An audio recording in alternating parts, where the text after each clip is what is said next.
Let's go ACC because this weekend is awesome. Duke, North Carolina. Set us up on the matchup.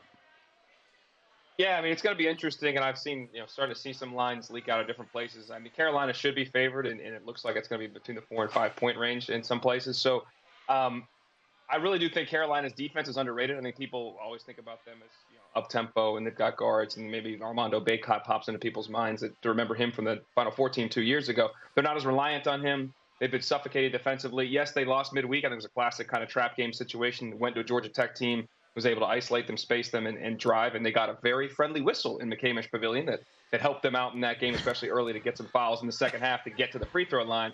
But overall, I think Carolina is a better team than Duke. I trust them more.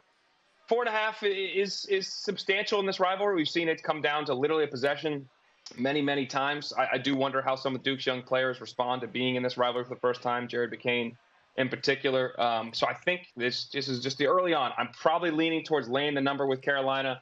But they want to have some conversations and make sure everybody's healthy, because Duke's had some injury issues that have been, they've kept them pretty under wraps at times until about 24 hours before the game, maybe less than time of that before the game. So we'll see where we're at from a health standpoint. Hopefully everybody's good for the Dukies, but I lean Carolina in that game. DC, Houston is a 1.5 point favorite at the Fog. Can you explain to me how and why? Here's the deal, guys. The whole world's going to be on KU because KU getting money at the Fog. And I've just been processing this the last 20 minutes or so. I think I'm going to lay the points with Houston. And here's why. I think that their lack of depth with Kansas has shown up already this year. They've struggled on the road.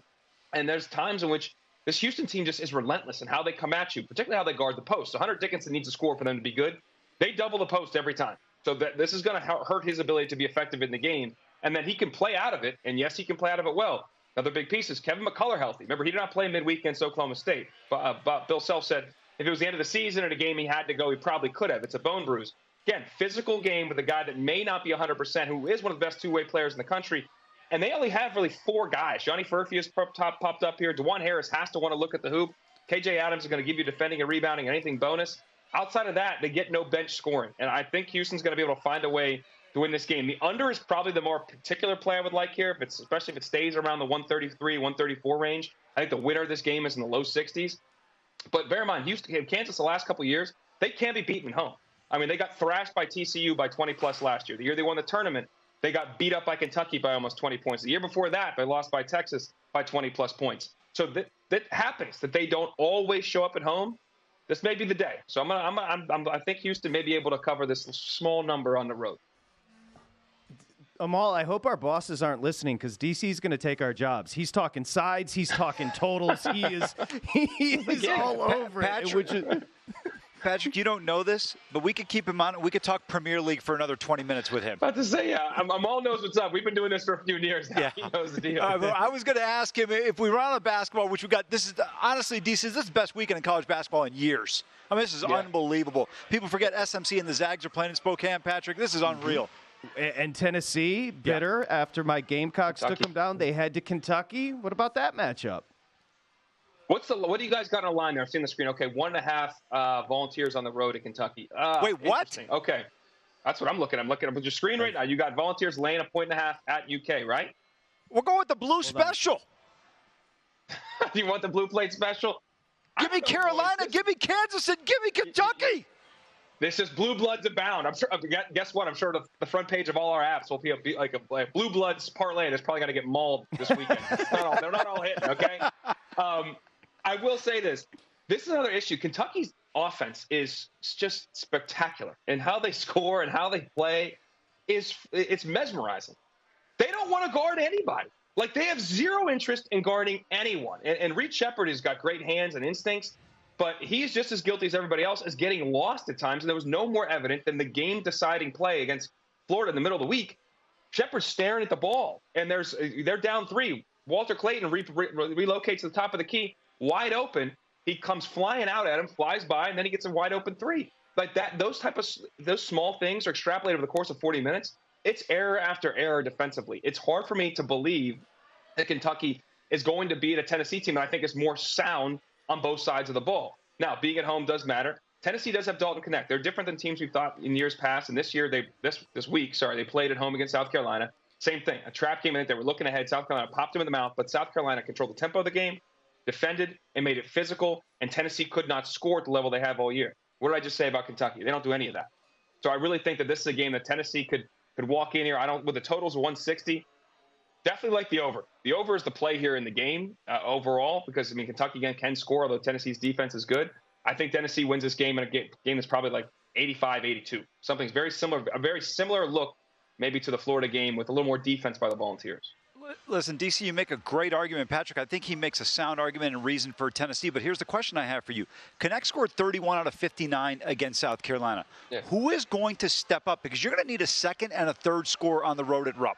I just feel like the way Kentucky's offense is, and you're right, their problem is they're trying to go old Loyola Marymount and just outscore you. There you go. But it doesn't seem to be working consistently enough. Well, it can't, because you just can't rely on that in college basketball, that every night you're going to be able to score that many points. So they've done it a lot, but the times when they've defended better, think of that Arkansas game, was it about a week and a half ago? They didn't score that well, didn't shoot it that well, but they actually were a little more connected defensively. It helps that Arkansas is a hot mess right now, but they were able to at least get some stops and keep in that game despite not playing well offensively. To your point about the Volunteers, I think Zakai Ziegler has to take the onus back on him like he was this time last year before he tore his ACL. He was one of the best point guards in the country. I think he's got to believe and know that as good as Dalton has played, it doesn't have to be just him. I do think they have to play at times. Jonas Seydoux has been really good in pick and pop situations, popping and knocking down 15-footers, good at a dunker spot. Like, he's got to want to assert himself. And then guys like Santiago Vescovi, as the offense is going, and I think when the ball is moving and not sticking, that really helps. South Carolina grinds you, and that's, again, what Kentucky doesn't do. When that ball has energy and it's moving for Tennessee, I think you can see other guys that will step up, and we've seen that this year too. Vescovi, when he's stepping in and playing out closeouts and stepping in and knocking down threes, that's when he's at his best, when he's not off the bounce all the time. And I think the lack of, say, defensive fortitude that Kentucky has will play into a Tennessee team that needs to have other guys score. DC, you've got a good one tonight. A ranked Dayton team hosting the Bonnies. Now, I don't want to get you in trouble with the spread. I'll just say a friend I know is going to lay the 7.5 with Dayton. That's all I'm saying. Going to lay it. I will say this. Last year, before, let's say, the company that employs me got their own sports book involved, I may have leaned into this a little bit more, but we're going to take a step back, and we're just going to say that Dayton at home is really, really hard to beat. And I think they are the superior team in this matchup. St. Bonaventure has to have their A game. They have to start well to finish well in competition in this game.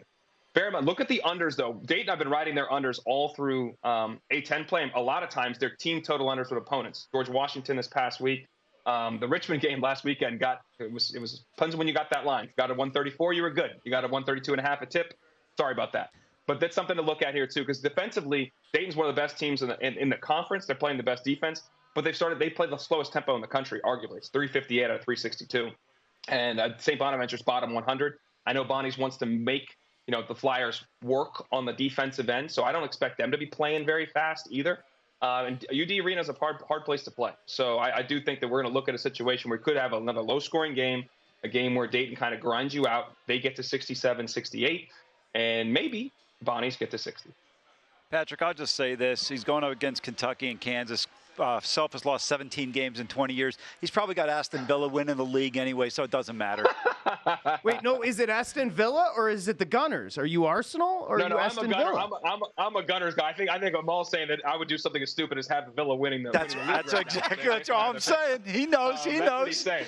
I'm picking up what you're putting down here, my friend. I got you. But hey, that game Sunday, Liverpool-Arsenal may decide second place in the EPL. I don't think either one of them is ultimately going to hold on and hold off City, but I hope we have a fight down the end here, but Sunday's going to be a big one. Some emotion with Jurgen Klopp on the way out with the Gunners and Mikel Arteta. Visit VSiN.com to get current odds, listen for free, find showtimes, and download VSiN sports betting podcasts.